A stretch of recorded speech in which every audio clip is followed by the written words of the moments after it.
All right, guys, welcome to the podcast. To start things off, I want to tell you about our brand new sponsor. This week, we finally, actually, it was like a week and a half ago, we got our product in from Blue Crown Aquatics.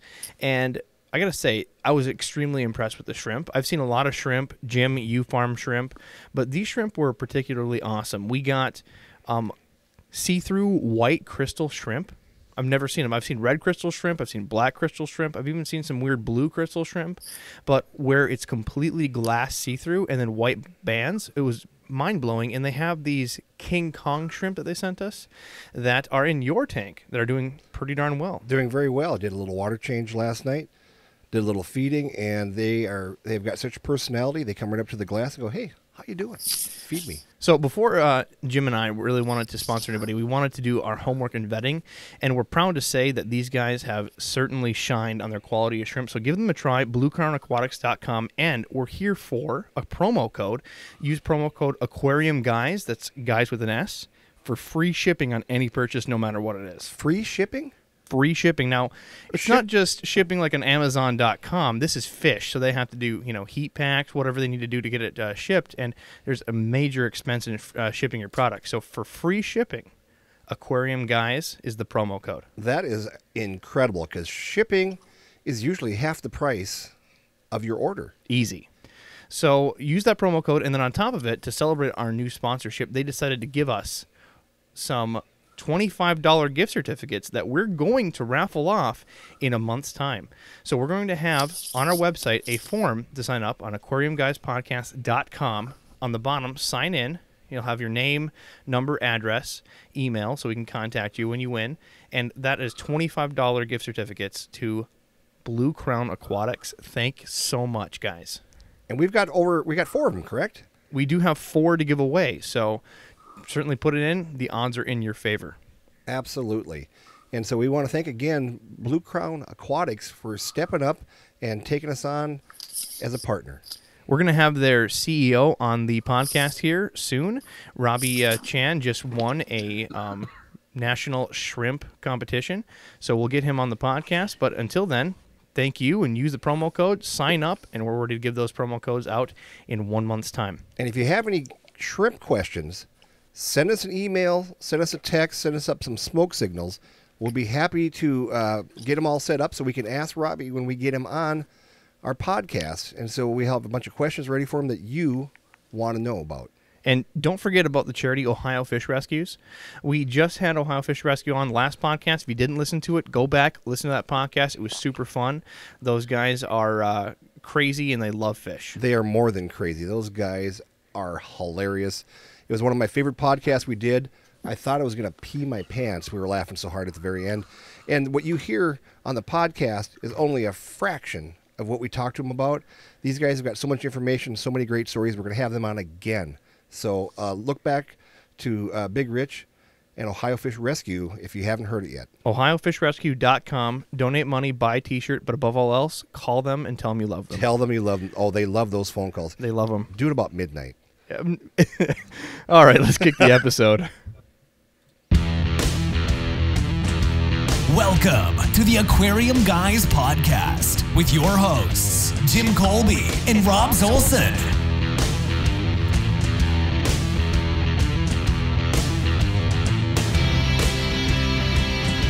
All right, guys, welcome to the podcast. I'm super excited. I'm a bit of a fish nerd because I do a podcast, but above all else, I got to say there's like a couple people that is on our list for the future that we never thought we could get, like Gary Lang, I think is how you pronounce his name. He's the king of rainbow fish. Yes. We just had a passing of the discus king, Jack Watley. And, there's some high, prestigious people in the industry, but we are so graced and lucky to have the Pseudacanthicus king, Mr. Jim Kitchen. How are you doing today? Not too bad. Yourself? Oh, we're like, I don't know, kids going to the first concert ever. It's Christmas, man. It's Christmas. It is. And you made it happen for us. Well, I'm glad to be here. Glad to help you out and give you whatever answers you're trying to find. Awesome. So this is a shout out to one of our listeners that called in. and sent us an email saying they wanted a Pleco podcast. So I literally can't get anybody else We can't do any better than this. No. than Mr. Jim Kitchen. So just a quick round of introductions. Jim Colby's my co-host. How you doing out there? And welcome to the show. And Adam Elnashar. How you doing, buddy? Hi, pretty good. How about you guys? We are dippity doing, buddy. Dippity doo-doo. So, again, we mentioned Blue Crown Aquatics at the beginning of the podcast as advertisement, but for real, we have $25 gift certificates to give out. Please sign up on the website. But we're still getting a great number of questions. We got a few more this week. We have one of them from Mr. Smith. He reached out to us because he's trying to import fish on his own and realizes that he needs something called a transshipper.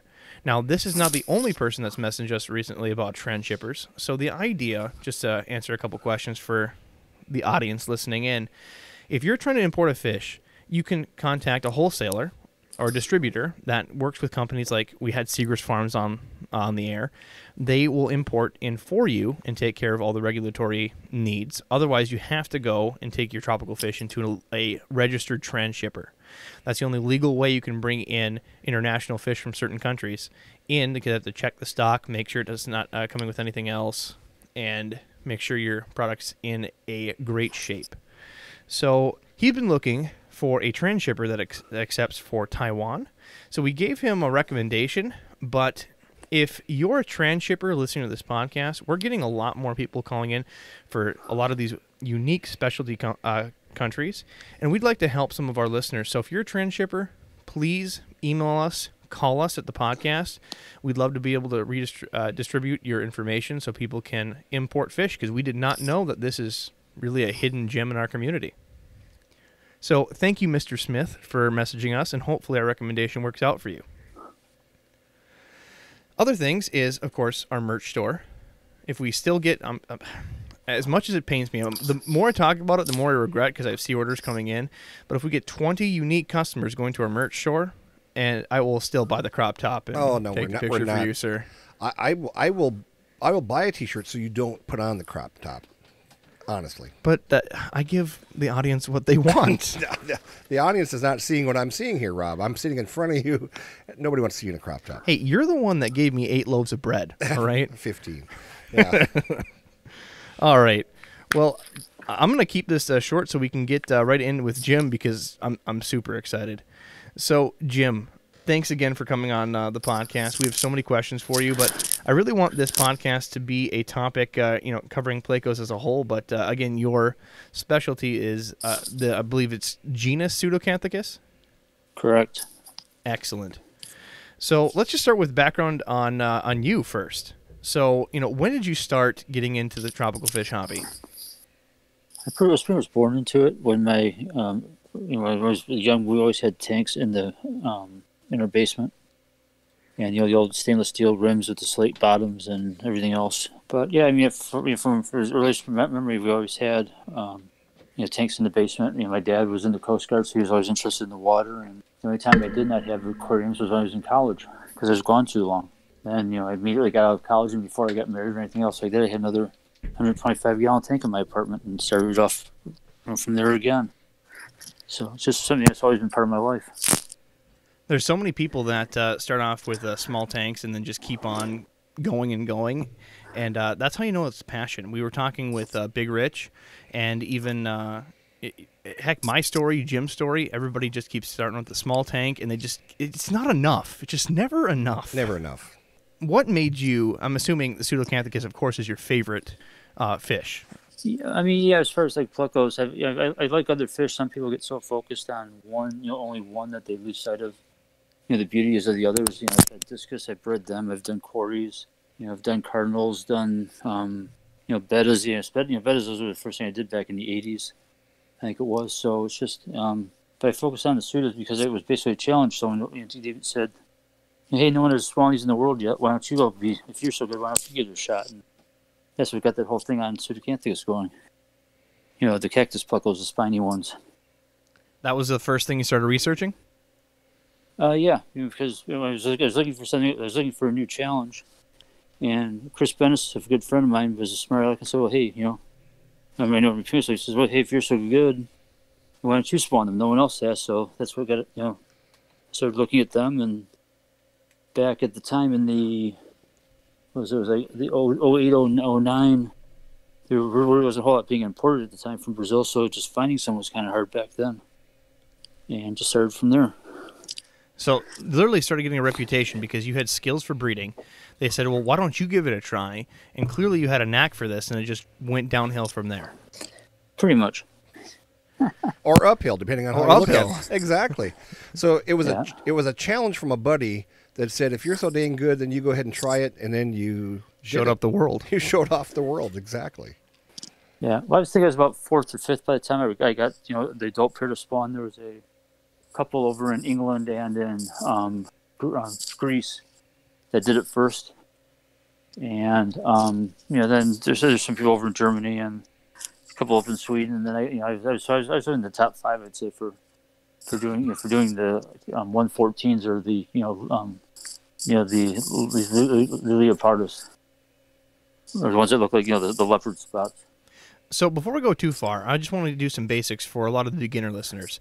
So the Pleco variety is defined by an L series of numbering scheme, and the L numbers started off just a few, and now they have a massive list that's published online. Even Wikipedia only goes up to L600, but that list has been modified. Am I not correct? To include a lot more than just 600 varieties of Pleco. I've actually lost track of the number, to be honest. It's been exploding so much again in the last couple of years because every time they find a new river with the Pleco, even though it may look like one they've already found, they're trying to put a unique placeholder for it in case it is different. But yeah, you are right. I mean, that's why it's like with the zebra Plecos, the 46s and all those sub numbers. There's an argument over whether this one's a 172, this one's a 173. I'm just throwing out some numbers because they all look just a little bit different. So it's gone from a carefully controlled numbering system to sort of like an open range right now. Well, when you keep finding species, you got to categorize them somehow. But the L number system is a scientific classification for these type of quote-unquote catfish. But this was started from what I can find is about 88. Is that correct? 1988? Somewhere about there, yeah. There's actually two that were started. There was L, and then there was the LDA numbers. But the publisher of the L numbers had a larger population than the LDA set sort of caught on rather than the smaller one. So it was originally published trying to categorize Plecos from a German magazine called DATZ. I'm not going to try to even pronounce what that was supposed to stand for, but again, that's really where it took off, is the Aquarium and Terrarium magazine. Since then, it's now definitely the common name because they have pet shop names, like a lot of the tetras will be called something like a hockey stick Pleco, or not hockey stick, a tetra. The penguin tetra. Right? Or called penguin tetra. Yep. So there's a lot of pet store naming schemes that do not follow any type of structure. So this was really the integrity of keeping Plecos in a line. And I think I was talking with you this last week, and you sent me a Pleco, and it was 4 digits long. L... 10,000. Yeah, L2464. And that actually is a natural hybrid between we used to call them a flame Pleco, which is a 24, which I think it's called the Batinga now, and the Hystrix. So you took two very similar Pseudacanthicus, and you end up with this mega monster that is just gorgeous. So no one knew what to do with hybrids. So someone just came up with the scheme of let's take the two numbers and throw it together as a number. That's not even in any book anywhere. That's more or less a trade placeholder right now. Now, and in fact, that is that actually those hybrids do exist. So you say natural hybrid. Is that something that's found in nature then, or is that something that somebody's put? Yeah, both of them are in the same river systems.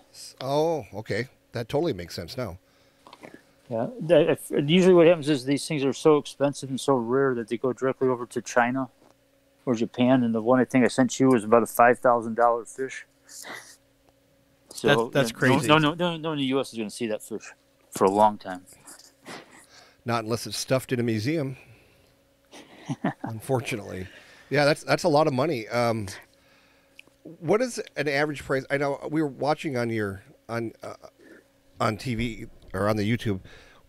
You do the cactus plecos. What is an average price of a cactus pleco for people that wanted to try this? I mean, I know it's a 3 to 5 year commitment just to get them up to adulthood, but can you tell me? I mean, it's all over the board. I mean, that was one of the big goals that I had was breeding these plecos was to have a stock available in the United States that people could get for a reasonable price. And I mean, you can look like a 24, 25 flame or a scarlet, and you're talking $250 for a 6-inch fish, on the open market. Wow. And for me, I promised everyone I would sell all of my fry at 2 inches, or all my juveniles at under 2.5 inches for under $100. So like when I went to Cataclysm, not Cataclysm, sorry, the other one, on the East Coast. I guess I'm not familiar. So again, that's the other problem. So the prices all over the place right now, depending on which ones you're trying to get. So again, more deep dive in the topic from a beginner standpoint. Plecos are traditionally sold in the hobby and were most commonly sold as like the Florida Pleco that was sold at Walmart for so many years. Now Walmart is no longer selling fish, but the most popular Pleco that we see in common trade is the bristlenose Pleco because they have a nice appetite for a range diet, and they stay around 4 inches, so they fit in a lot of different aquarium environments. But I'm going to go with just a couple of beginner questions before we go into super deep dives. We had, why should no one buy what we call Florida Pleco unless they have a large tank? So how large is like some of the largest Plecos you've ever seen? I had a 24-inch Florida Pleco. In one of my tanks, I got it I traded it. Got it with the tank that I traded in. And you're right. There's nothing you can do. They just eat everything in sight. They don't look all that pretty in my eyes. And what are you going to do with them? By the same token, that's one of the reasons why the Pseudacanthicus species is not, or genus is not widely imported on a lot of them, is because they tend to get larger as well. Like 12 inches to 14, and you need at least like a 125-gallon tank to comfortably house them, and that's a pretty big commitment for most people. So some of these Plecos that we've seen even done in farms, they've been the length of our arms for the Florida Plecos. So we get, as far as rescues, and I think we talked a little bit about this with Big Rich, we get in quite a few of these massive Plecos because they put them in a 10 or 20-gallon tank, and now they've literally extended the length where they're curving inside the tank and can't turn around. Keeping to 4 inches is the place you want to be, but let's talk about basics of care for Pseudacanthicus or any other Pleco. So when you're doing this, what diet do you use to, number one, encourage breeding, but also just for general youth care? Well, for me, being practical and like somewhat like an easy doing it person, I like to prepare foods. I've used Hikari a lot, and I used Thera a lot for the pellets. And then Hikari's got this beautiful thing called Massivore pellets. And each pellet is, I think it's 2.8 goldfish in protein. And when you get to some of these larger pseudos, you're looking at maybe 8 to 10 pellets per adult per day when you're getting into breeding shape. So, it's a lot of every food. If I just go with live fish or, fish fillets, it'd be a whole lot more waste in the tank than getting them in a commercially prepared food. So some of the people that I've talked to, firmly believe that these are, essentially vegetarians or herbivores, but instead they are, I forget the term for it, but they are feed on omnivorous diet of things that are decaying. So decaying litter, wood, algae, dead corpses in the rivers or waters, but they do have protein, and you using Massivore pellets really does prove that. It's not just algae wafers. You feed them exclusively. You give them a high protein diet. Yeah, actually, when you get a little bit larger, if you get off from an algae wafer or if off from meat, they will ignore the algae wafer. They're primarily carnivores who are made into omnivores when there's not enough food available. So when they go to the buffet and the prime rib is out, then they'll have a salad. It's if they have a little bit of room left over. That's a good analogy. So what do you feed the fry when they're hatched? Well, I used to start off with the traditional way of, baby brine and, some of the cultures and things like that. Well, I found these buggers were just way too hungry and a little bit larger to deal with that. And I was starving them, so I just went with a Thera A granule and just, made it into a little bit of paste. And for about 4 days, they're already gnawing on the granules themselves. Just let them go after it. So again, just meat. Forget that green stuff. So what kind of growth do you get on a fish when it's already eaten pellets at 4 days? How fast do they grow? I mean, are you getting some substantial growth that first few months? Yeah, and for me, I was usually targeting 7 to 8 months to go from a hatch to selling them. It's like 2¼ to 2.5 inches. But that requires a lot of water changes. People think about the food as the input when there's also these trace minerals and trace elements that come with the water. And so you need both in combination to get the optimal growth. And in your system, from what I was watching, you have a drip system in most of your tanks, correct? Yeah. And how many gallons do you change out per day or per hour? How do you measure that? For a while I was changing 200 gallons a day automatically. Now, and how many tanks are you running in your fish room? Well, I had five 190s. I had like 4 125s, and I had for the smaller fish, grow fish, I have 30s and 50s. But all told, I was up to I think 2,800 gallons worth of tank water and 300 gallons of storage water. And you have a designated fish room. Is it in your home then? Yeah. It's two lower levels of my basement. Okay. I have a quad with an extra step in it, so it makes it kind of interesting. Interesting. And so you live in Michigan, correct? Yeah. And so you're dealing with the same type of weather we're dealing with over here in Minnesota. And so you're trying to keep those tanks warm. And I noticed that you had some really cool heating options and how you double down to make sure that you don't have any problems with heat. Can you tell us about that? Well, the traditionally one heater per tank, and they would get stuck on or stuck off, and they would freeze or they would boil. And so I then went to using two heaters, and then they kind of worked better. But I ended up finally going with a separate controller for the temperature. And looking at the market at the time, there was really nothing very effective or reliable in the hobby. So I actually went with a heating and cooling commercial grade, thermostat control for $50. So I do there is I've got that with the controller. I would wire up with an extension cord. I'm just cut the extension cord in the middle, plug in the power on one side, and then on the coming out, I'd have the power strip with an on-off switch. So I could, if I need to turn off the heaters, I just throw the switch and everything was done. It was very visually oriented, so you could see if the heat was on, the light was on. That makes a lot of sense. So I have one other loaded question from one of our viewers about Plecos. They're so curious they know that there's a lot of different varieties, but they still don't understand why Plecos are so expensive. I've had a lot of people reach out to us for zebra Plecos, for instance, and the price of those have skyrocketed and are finally now beginning to stabilize because they're being bred at supply in the United States. There's some commercial breeders that have stepped forward.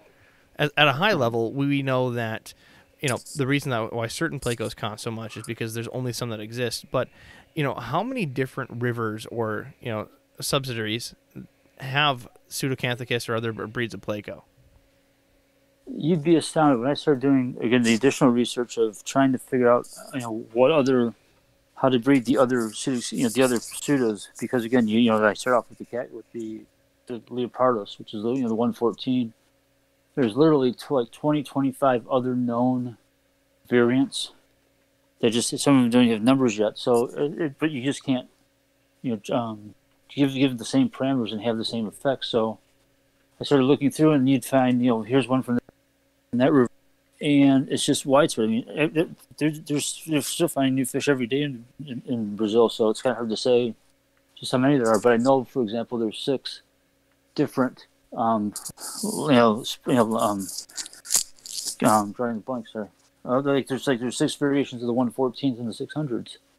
Just go to a different river, go to a different spot, dip your neck, and there they are. So the Pseudacanthicus is throughout all the entire Amazon basin.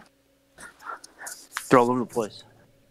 So, my wife's a nurse, and we were watching you on YouTube on Ted's Fish Room, and if people haven't seen that, I highly encourage you to watch this. It was so interesting.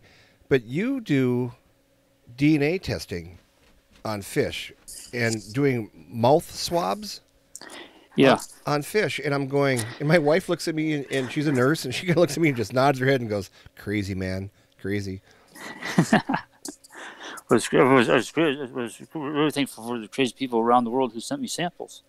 It's not the easiest thing to grab these guys with these big old spines and not get your hand impaled on them, but people did it.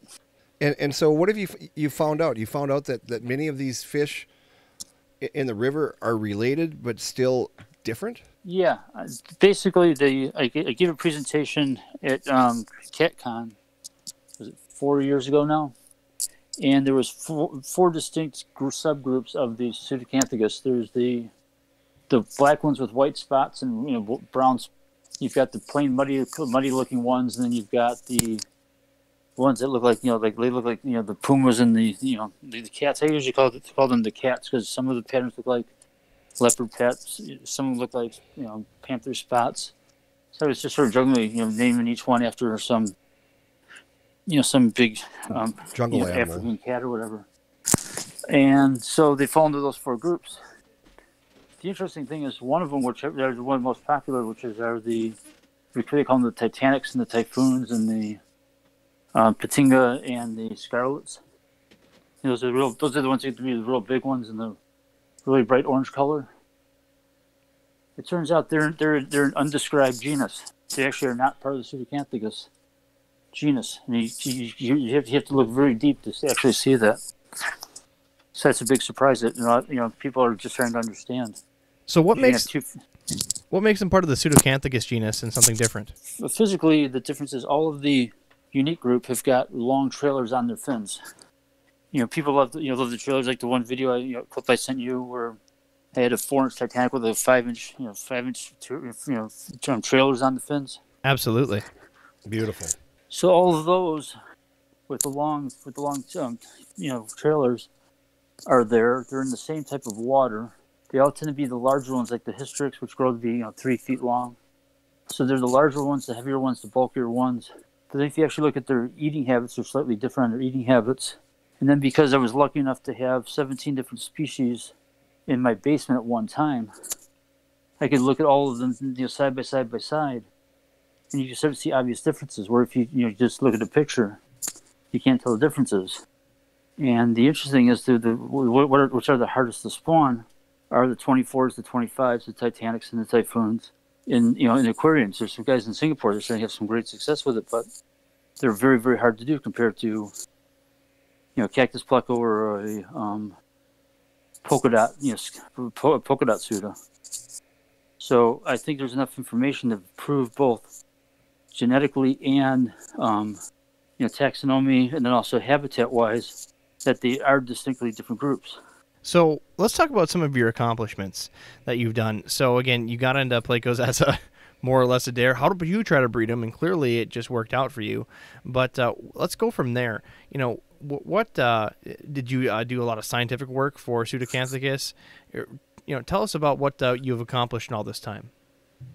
Well, I wanted to learn as much about them as I could, and then there's other thing is you don't work in a vacuum, as you pointed out, and there's a lot of people in in Holland and Sweden and Norway. Christopher Forsander, he was interested in them before I was, and so we used to talk quite a bit, and we compared notes. And then there's Ole Poulsen from drawing a blank. He's gonna kill me for this. That's okay. It's all right. We're in Minnesota. There's a lot of Oles. Yeah, and a few Lenas. Yeah. So for a while we were in polite competition to see who could get up to 10 first. And we were both at 9, and he was down in Brazil, and he spawned his 10th one, so he won that race. But again, just started collecting knowledge about him because each one was different, and that's why I was able to have such success with the different species, as I would look and find out their location, their environment, being an engineer by background, and I always want to find as much detail as I can. The detailed approach, just paid off for me. So, how many different species have you discovered? I wouldn't say I've discovered any new species, but I've had a few Identified. Sorry? Identified or labeled, I should put. None officially, because I'm not, a professional, so I have to find someone in the field who can do that for me. But again, finding out that the one subgroup is its entirely new genus as opposed to the Pseudacanthicus. To my knowledge, no one else knows about that other than who I've shared that with, and I'm being a little more open about it because I'm trying to at least get the DNA tree published somewhere, so even the hobbyists can take a look at it and see what makes sense. But the big thing I've learned a difference on is, people usually look at like an evolution or a change over time with fish. If you start off in this one area of the world, and over hundreds or thousands of years, the fish migrate to elsewhere, and then they look entirely different throughout the entire Amazon basin and into Peru and even up into Guyana and Suriname. The DNA is so similar that you can almost like mix and match and get one fish that looks like another one, and that's what's happening now. Is you've got some people who are looking at some 114s in a river outside of Manaus, and it almost looks like a scarlet. It's got beautiful red lines, blue lines, purple lines, and I've had some 600s which look like worm lines. They almost look like 333s now, just because you get 1 to 2,000 eggs per hatch. Oh my God! Just a little bit of genetic. So every time you get, I call it an odd throw. If you get 1,000 fry that hatch, usually there's 1 or 2 that are totally different. Well, I mean, 2,000 fish. You're looking at. You're sitting there rolling the dice on something. Yeah. Like I think if you looked in on my YouTube channel, you see I actually had a black and white Pseudacanthicus for about 3 months. Looked like a 46. So just to clarify for the listeners, your YouTube channel is Pseudosmart on YouTube. Yeah. And just to clarify spelling on the channel, it's PSEUDA Smart. So certainly check that out on YouTube. And you said it was on another aquarium channel as well. You had another video. I have a Facebook page with the same name. Yes, and then you've been interviewed by some other people too that have had on their Ted Judy. Yeah, Ted's Fish Room. And Ted's Fish Room. There we go. That's what I was looking for. Ted Judy, and Ted's been around forever and is a smart guy. And he interviewed you, and it looked like it was part of it was done in your home, and the other part of it was probably done over in your like a hotel or something, right? Exactly. Like at a show or something. There's done during one of the conventions over here. And that you had spoken at that convention, and apparently had a very good a good talk the way it sounded. So we're gonna see you in the next TED Talks. Is that where it's gonna happen? I don't know. Maybe I've got other stories to tell as well. Obviously. Well, we want to hear them, man. So before we get too far, you mentioned about handing off the DNA. I think you mentioned a conversation that DNA sequencing was part of your forte as well. Well, no, it's my brother's. His degree and specialty is is biochemistry, and he was a manager of a genetics lab. So it was one of those things that just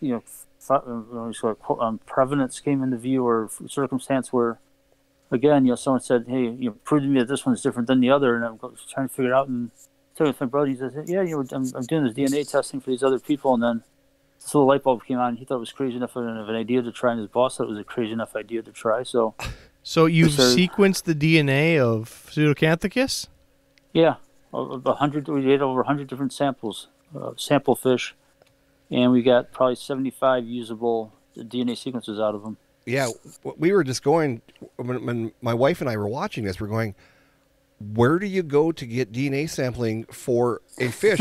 Is it like fishdna.com or what? We're a very unique group of people, but we're not that connected. So you having a brother that just does that for you is literally the perfect thing. Well, the other thing which is very odd about it is talk about cheek swabs is the traditional way of doing DNA sampling even today with the scalp the traditional way is to use like fin clippings or skin clippings. You take a dried sample. Well, with technology advancing and stuff, that's too old and too slow and takes too much time to get results. So just like with humans, the 23andMe project. They give you a mouth swab where you spit to a tube. You just take the swab, rub it inside their mouth, and enough of their skin flakes off that you get together the DNA. So and have you Go had ahead, your sir. own DNA sequenced? I can't officially say that, yes or no. Oh, okay, there you go. Yeah. But some people would argue with saying, well, you've got a tank full of fish. How do you know that you're getting the right DNA? Well, we've done that. Proven it where we've got like 5 different Pseudacanthicus with like 3 different other species. We had a cistrus, we had a megalon in there, all mixed in the tank, and we swabbed the mouths of each one, and each of them came out correctly. So let's go through that just to walk through for listeners.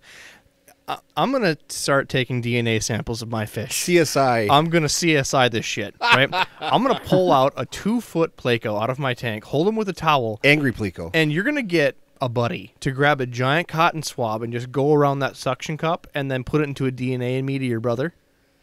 Pretty much that's what we used to do, yeah. Were you drinking at the time? Oh, I'm my just God. curious. Is that on YouTube?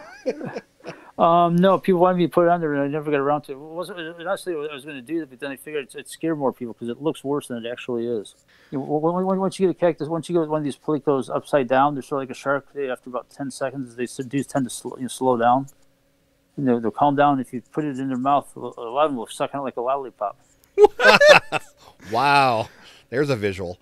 I think we need 2 videos now. 1 of you swabbing and 2 of them sucking on a lollipop. We need to see this. Yeah. That would be the best T-shirt of all time. No, it's not. So But- I got a go quick ahead. question. How long do these fish live? I mean, you've had some of these fish for years and years and years. I know at the Shed Aquarium they had a pair of scarlets in there which are going on 20 plus years, and they're still looking strong, and they're like 2.5 feet long, foot wide. They were larger than my calf, than my leg. So do they ever have any luck just randomly that they breed for them or not? No, they haven't. They've set the right environmental conditions for it. It's way too cold for that particular species. Usually, like the scarlets and in the flames, 24 to 25. Again, I'm using the old names that I've been using for so long. It's hard to remember the newly assigned names that came out like a year or two ago. But they like 90-degree water to spawn and 92-degree water. It's crazy when you look at where some of these streams are and some of these rivers are. I actually had one tank, I'll be honest, overheated at the 97 degrees, and I had 600 Plecos in there, looking hot, but they were fine. They ate a heck of a lot of food. Once I put my hand up against the tank and my hand jumped back, like, wait a minute, something's wrong here. So these are not warm-blooded creatures. If you have the tank that hot, you saying they're going to eat food is an understatement. They'll chew through it because metabolism has gone through the roof. Yeah. So I continually pick on Jimmy because he has this curse, right?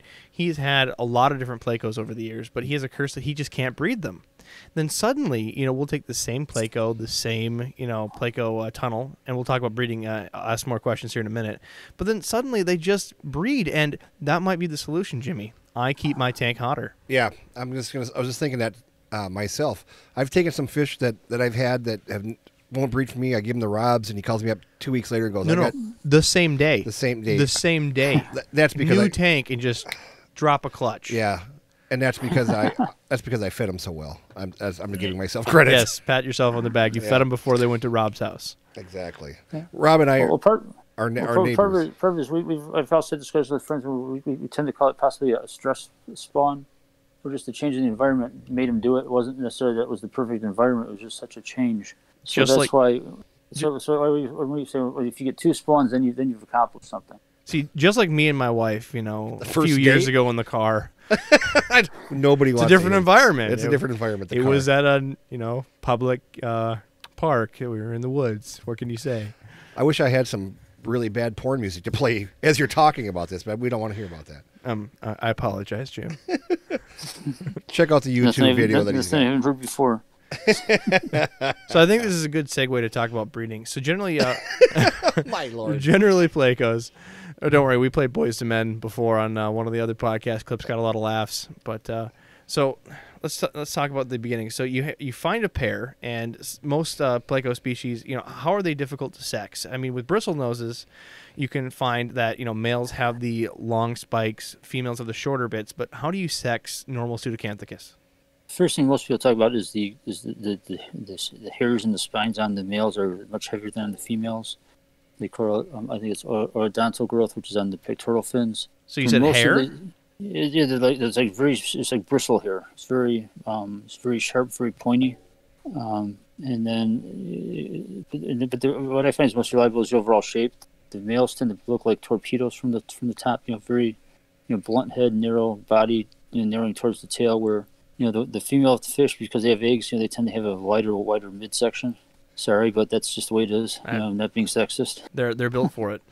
Can you pick out a male from a? I mean, I understand if you have them side by side, or a group of them, but are you able just to look at a single one and pick it out?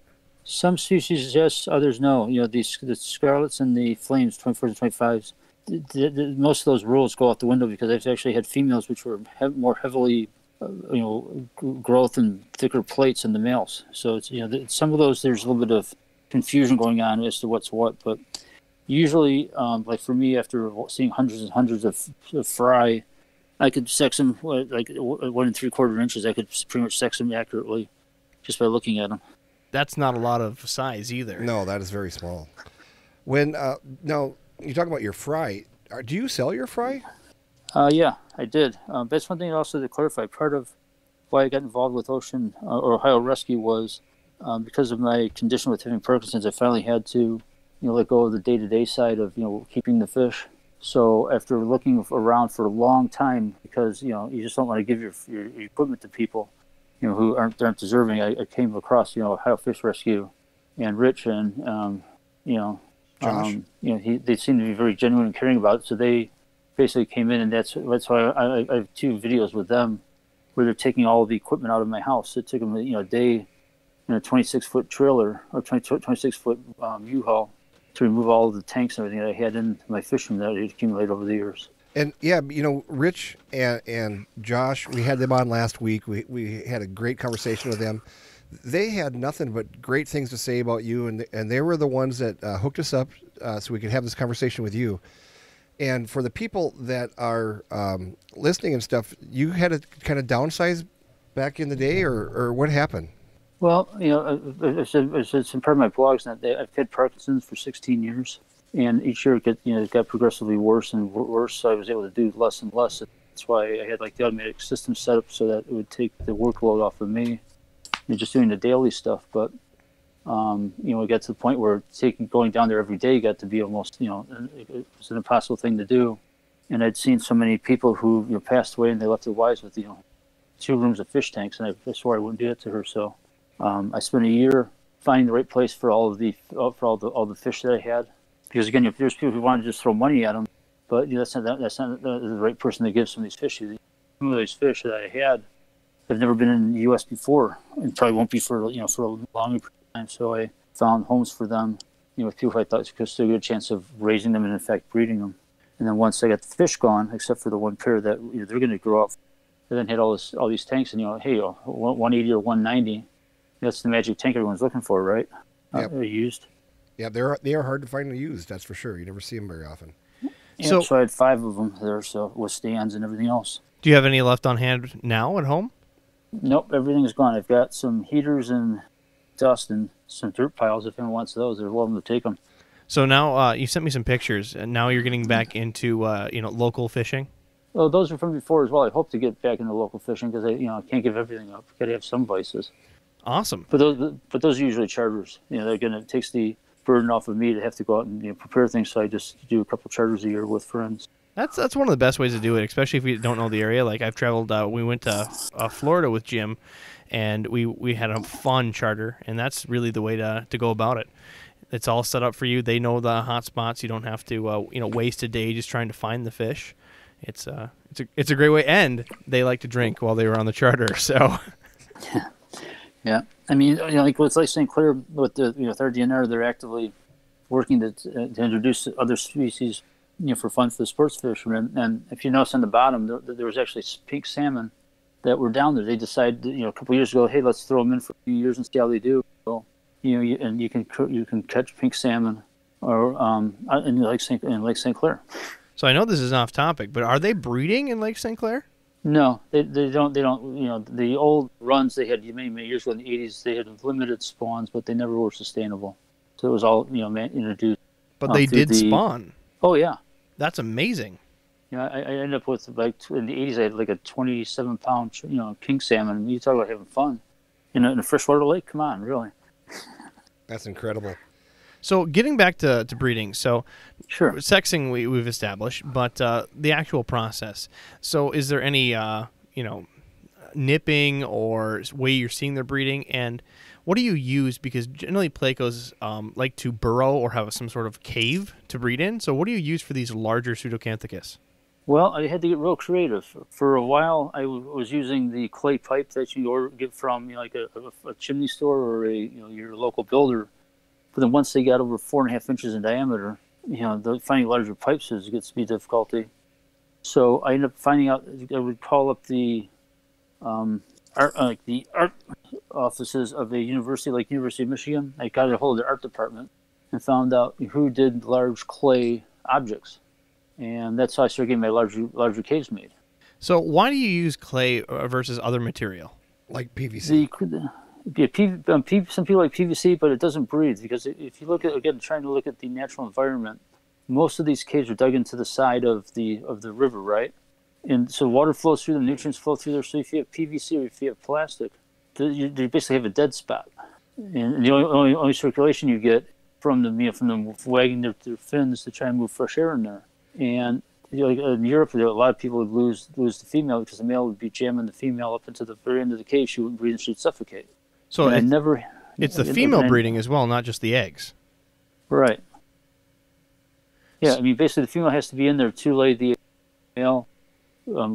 She'll leave, then he'll go in there and he'll fertilize the egg. So I've also heard that it's a texture thing as well, that they don't like to breed, or even if they do, it doesn't bond the egg well unless it has a textured surface. Is that true? I find unglazed. Glazed, I'd say that's true. Unglazed. A moderate surface they like. Too rough, it cuts these eggs. Too smooth, they can't get enough of a grip. And that's glazed on the PVC is what you're talking about, correct? No, I'm talking about on the pots, the clay pots. Gotcha. So they glaze the pots, which make it kind of like a hard varnish on it, which is it's too smooth then. Yeah, I don't buy a lot of pot. Yeah. By listening to this podcast, people would probably argue that whole concept about that. Hey man, that's not nice.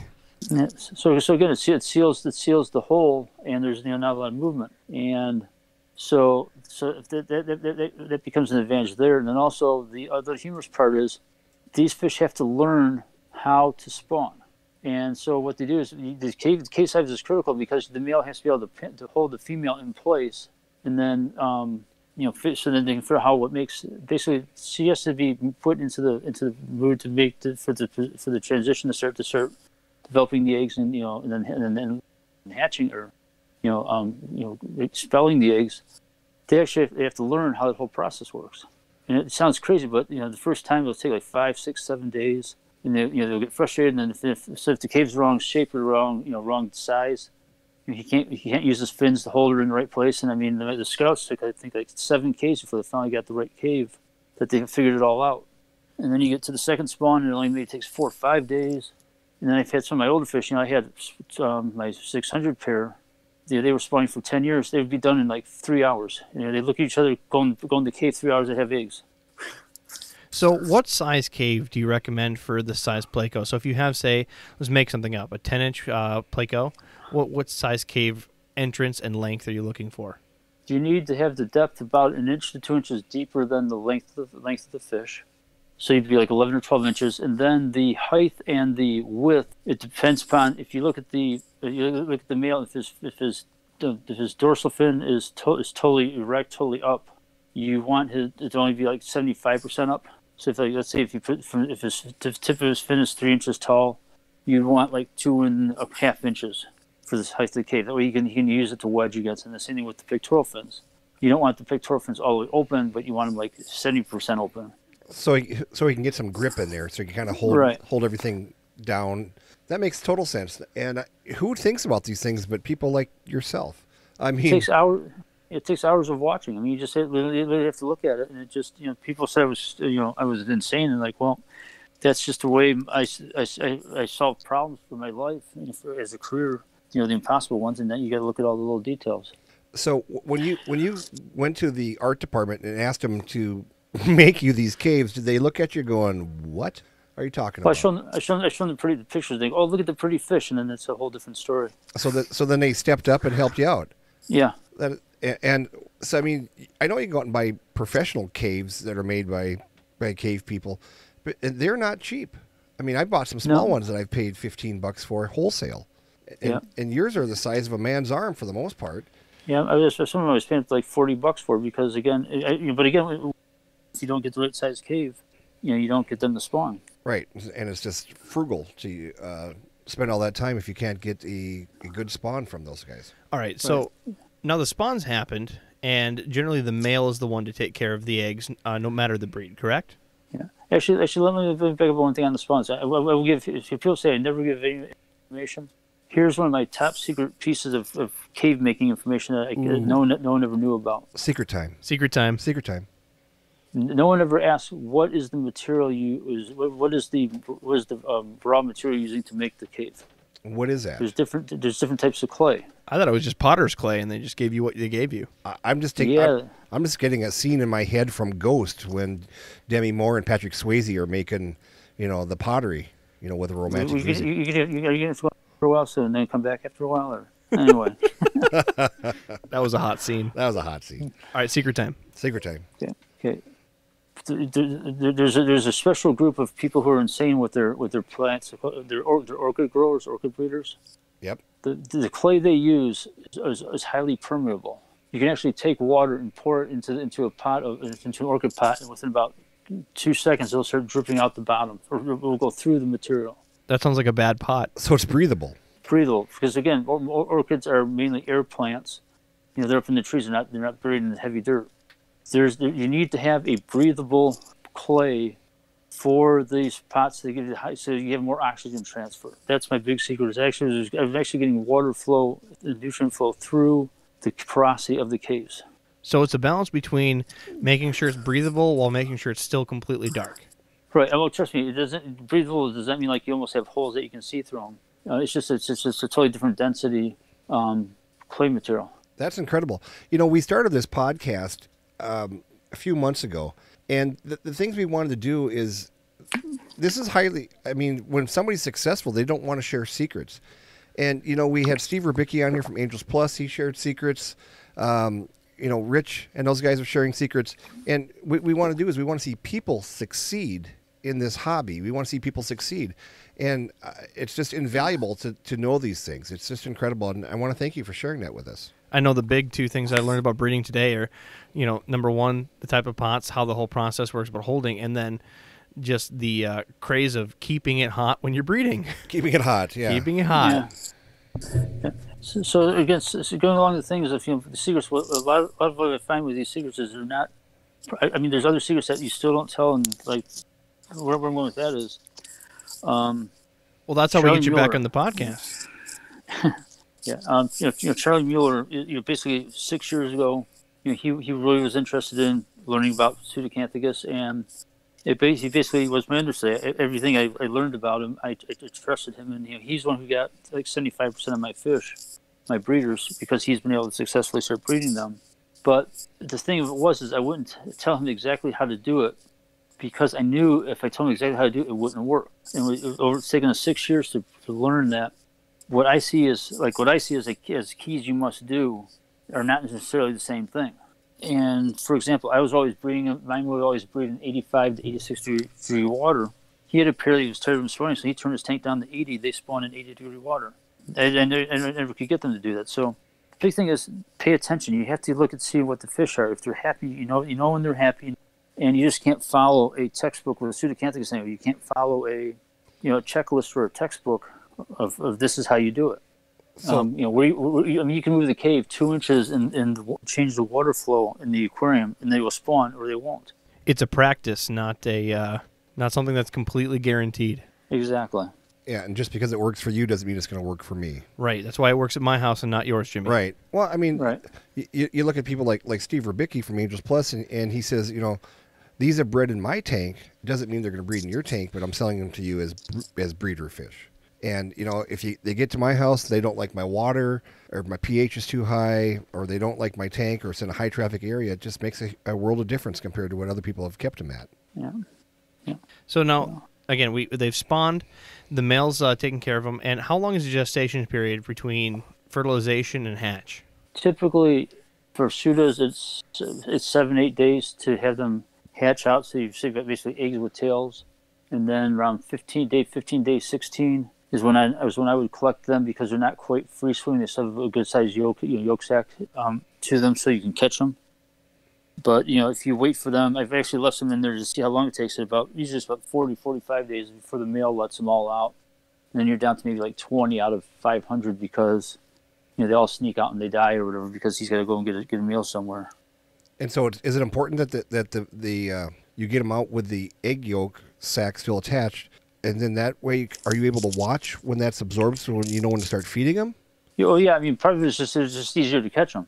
Oh, if you wait till they start scattering in the tank, you'll kill half of them trying to get them off the glass or trying to get them out of the caves or whatever. okay. So it's just a very convenient time frame. The male gets frustrated, so he's about ready to give up on him anyway, and they're all in one spot. So do you just try to get him to scoot out of the cave, and you grab the cave and bring it up and dump the fish out? Well, actually, if you look on my Facebook page, I took a video of how to collect them in 30 seconds or whatever. Yeah, I saw that. That's why I was baiting you. Yep, that's exactly it. So sometimes you get lucky. Sometimes they're tired of them. I'll grab a cave, and the male will just jump out and go, "Okay, your turn. You take care of them now." Other ones, fiercely defend them, and that's where I came up with the idea of having a screen over the tank, and then the male slides off the screen into the tank, and then the fry fall underneath into a tote. And so, who is your lovely assistant that was helping you? Was that your wife? Yep. Does she have a great interest in this, or does she just help you out? She has other interests, but she thought it was kind of neat just to see them breed them, see them spawn, and I have to give her credit. She had the first 3 pseudo spawns because I was always fiddling with them too much. So I went to Brazil for 3 weeks. She took care of them and came back, and they had spawned, and there were babies swimming in the tank. So you're saying that she's the expert and you're not? Well, she just ignored them more than I did. Oh, there we go. And that's how my kids officially became adults. I just ignored them until they were old enough to talk. Man, poor Kyle. Yeah, Poor Kyle. I have 2 adult children who are actually friends with Robbie also, and we have a lot of parenting to do. So we have a plan. Jimmy, as punishment when his kids grew up, he made them cup betas. So he's got to have all the betas he can possible when he babysits his grandchildren. Yeah. When my kids were younger, I used to do a lot of wholesaling, and during the betta craze, we'd have 300 to 600 bettas, and when the kids were bad, they were made to cup bettas from the little bags. And my son now, who's 28, was over the other night, saw all the bettas, and he goes, "I'm out of here." That's the first thing he said. So, Jim, like a few more questions. For beginners, what's a Pseudacanthicus, maybe 1 or 2 breeds that you recommend for people that are trying to start and getting into this type of fish? Probably the 160s are called a polka dot. They're more of a basic looking one. They're like black with white spots. They're pretty straightforward, and they're not very difficult to spawn. And then after that, maybe actually even 114s aren't that bad if you have good water quality. The big thing is the water quality in the currents for the tank. That's what the big things are. And how many fry do you get out of those type of fish? For the If polka you have dot. like about a 5-inch fish, you may get 200 down or 50, like 50 and 200. That's incredible. Because Adam loves the zebra plecos so much, the L46s, and those only have 12. 12, 14, 8. I've even seen the 6. Yeah, and And is that part of the reason that they're so darn expensive? Yeah, I mean, there's people, there's literally thousands of people who have pairs, but again, when you can't get more than 12 or 15 at a time, yeah, definitely the demand can be, can be unsatisfied. That's for sure. When I started in the business, I was able to get zebra plecos for about $30, and I remember at the time thinking, "Holy God, these things are so expensive!" And now, a wholesale price runs $120 to $150. I see them retail up to $200, and people just they want that fish, and they're. Yeah. I had one guy that ordered 4 of them, and he ended up with 1 pair out of the 4, ended up with 1 spawn, and he was excited. But man, he had a lot of money invested in those few fish. Yeah. So I won't be able to, leave without my listeners harassing me and asking you, what are some of the most colorful varieties you've ever seen? I mean, just in general, or Yeah. Because you breed the cactus ones, and those are gorgeous.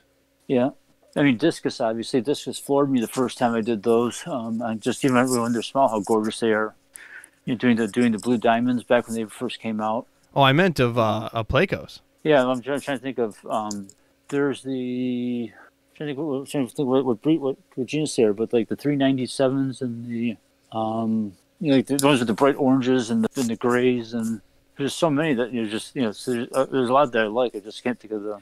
Well, one of my favorites numbers. is on your website. It's an L237 red Titanic Pleco, and you can look up red Titanic Pleco on Google versus your video that you put up 5 years ago, and it's absolute night and day. Yep. Is that because of diet?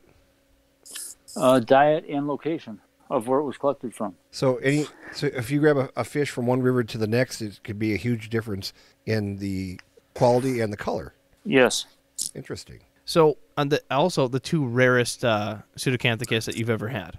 One would be the Titanic, which is the LDA 105. You said LDA 15? LDA 105, yeah. That's one that is like the orange spots and black. And then, to be honest, I got it from a friend of mine at about 3-4 inches. I wasn't very impressed when I got to like 10 inches. Man, the color just got fantastic, and they started really looking very pretty. And then the other expensive one was the Serratus back because again, no one had pulled them out of Cyrano for so many years, and those go from like jet black to black with white spots, so they're kind of a really unique one as well. And what L is that? There is no L for it because it's called a Serratus. It would be if you go to Plant Catfish, it would be Pseudacanthicus serratus, and I don't think they ever assigned an L number for it because it was described before the L number system came into existence. There you go. Well, Jim, you also had mentioned that you have some stories. What stories we're missing?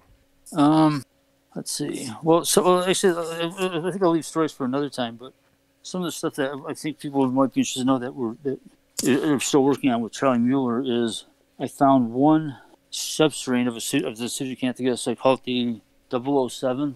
It's a 114 variant, but they only grow to 5 inches max length.